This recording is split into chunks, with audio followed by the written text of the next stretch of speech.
Hörmətli valideynlər, hörmətli izləyicilər, tamaşaçılar, biz sizi bu günlərim Azərbaycanın Zərdəb rayonu Körpü kəndindən salamlayırıq. Bugün biz sizə Azərbaycanın qabaqcıl və sevimli müəllimlərini təqdim edirik. Bəyoğlan müəllim və Fatimə xanım, xahiş edirəm özünüzün həyat uğrundan danışasınız bizə. Birinci növbədə bizim bu kəndimizə xoş gəlmişsiniz. Həmişə gələrsiniz. Gələn ayaqlarınız var olsun. Mən 1966-cı ildə Molla Pəlah Vaqif adlı Saxçı kənd orta məktəbi qurtarmışam. Həmin ili də Həsən bəy Zərdab adına pedaqoji institutu daxil olmuşam. 70-ci ildə həmin məktəbi qurtarmışam. Sonra 70-ci ildə Məmməd Qasımlı kənd orta məktəbində işimi davam elətdirmişəm. Sonra may ayının 3-də hərbi xidmətə getmişəm. Estoniyanın Tartu şəhərində xidmət eləmişəm. Sonra orada bir il xidmət eləyəndən sonra təzədən qayıdıb deməli Mirzə Sabir adına Məlili kənd orta məktəbində fizika müəllimi kimi fəaliyyətə başlamışam. Orada bir 4 il işləyəndən sonra təzədən Xasa məktəbinə daxil oldum, təyinatına gəlmişəm. Sonra isə Mehdi Hüseynzadə adına Körpükən kənd orta məktəbində 45 il işləyəndən sonra 1915-ci ildə 2015-ci ildə deməli təqaüdə çıxmışam. Hal-hazırda yaxşı da təqaüdü alıram, yaxşı da dolanıram. 2 dənə evladım var. Biri hərbiçidir, polkovnik leytenantdır, o birisi Aztelekomda şöbə müdürüdür. Ay maşallah. Yaxşı işləyirlər, özümüz də dolanır. Sonra 4 dənə nəvəm var. Biri magistraturanın axırıncı kursunda oxuyur. Biri də deyirlər Bakı Dövlət Universitetinin Riyaziyyat fakültəsinə daxil olub, orada oxuyur, əla qiymətlər alır. Çox gözəl. Belə ölkədən, belə xalqlar kim nə razılıq eləyə bilər, kimdən nə danışa bilər? Çox gözəl.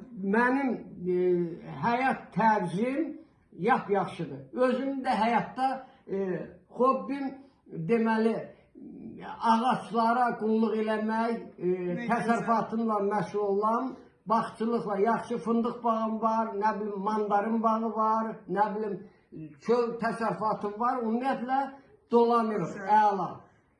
Bakıda da evim var, burada da evim var, uşaqlarımın da hər bir şeyi öz qaydasında gedir. Çox gözəl, çox gözəl, çox sevindik. Belə gözəl, uğurlu ailə həyatı, nailiyyətlər, yəni sonuç da belə olmalıydı. Allah, biz də fəxr edirik ki, Azərbaycanın belə insanları, belə müəllimləri var. Sizin kimilərə baxıb, sizlər bizə örnəksiniz. Məhləvizə girən kimi fövrəng olduq gerçəkdən. Allah sizə uzun ömür, can sağlığı versin. İndi də xanımınıza söz verək. Buyurun Fatimə xanım, siz də danışın. Mən də sizi salamlayıram, xoş gəlmişsiniz. Çox sağ olun. Həmişə qədəmləriniz xoş işlərə olsun. Təşəkkür edirik, sağ olun. Mən də deməli 1972-ci ildə Ağdaş Pedaqoji Texnikumuna qəbul olmuşam. 74-cü ildə oranı qutarıb Məlikli kənd orta məktəbinə müəllim təyin olunmuşam.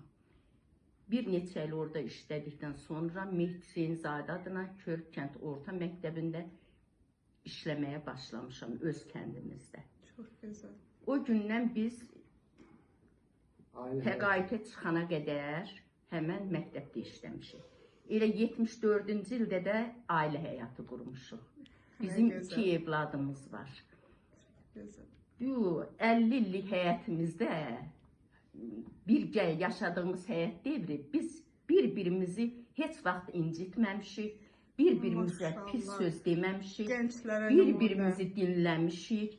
Evlatlarımız da o cümlədən, onlar da bizim kimi bir-birlərini nətər dinləyiblər. Sizin əksiniz olublar. İndi biz 2 gəlinim var, 2 oğlum var.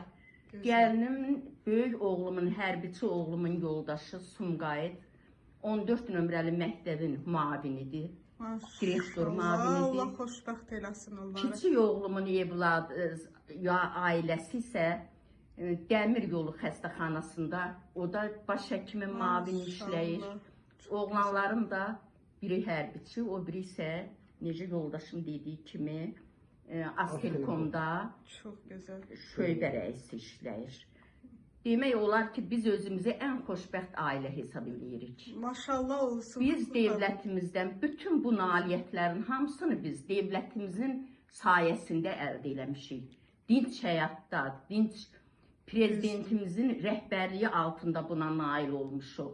Bizim prezidentimiz bütün ölkələrin prezidentinin hamısından bizə görə hamısından qabiliyyətli, bilikli, yaxşı, ondan sonra xalqının qayğısına qalan, elinin obasının qayğısına qalan hər bir vətəndaşla özü maraqlanan, məşğul olan belə bir gözəl biz ölkədə yaşayırıq. Əmin aman bir ölkədə yaşayırıq xanım. Bir ölkədə Sizinlə yaşayırıq. tamamilə Mən də razıyam. fəxr eləyirəm ki, oğlum 25 il hərbidə işləyib, pensiya çıxıb, 45 günlük, 44 günlük müharibə ilə əlaqədar olaraq təzədən xidmətə qayıdıb, yüksək səviyyədə xidmət etdiyinə görə onu oradan buraxmayıblar. Bugünkü günə qədər də sərhəd qoşunlarında böyük bir vəzifədə çalışır. İnşallah, çox gözəl. Mən belə bir səadətdə, belə bir valideyn səadəti, ailə səadətini bütün gənclərimizə, bütün valideynlərimizə arzu edirəm. Bir valideyn olaraq özümə də arzu edirəm. Allah sizin fəxrinizi balalarınızdan həp daim eləsin. Həp səsləri ucadan gəlsin. Sizin başınızı uca eləsinlər. Yəni sizin əksinizdir. Necə